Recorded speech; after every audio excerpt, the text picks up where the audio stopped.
Now I will show you how to speeding up Ricoh machines. Let's take Ricoh C6503 for example. Step 1. Turn off the first and second switch. Step 2. Connect the device with the machine by USB. Step 3.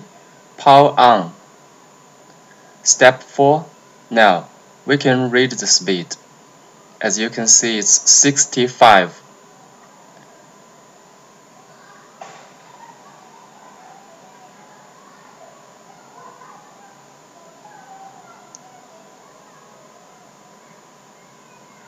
Step 5. Change speed to 75.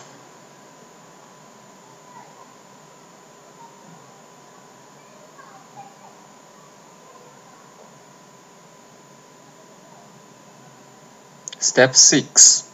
Power off. Disconnect the speeding up device.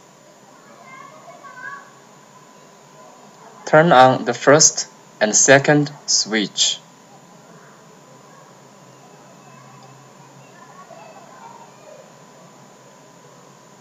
Step 7.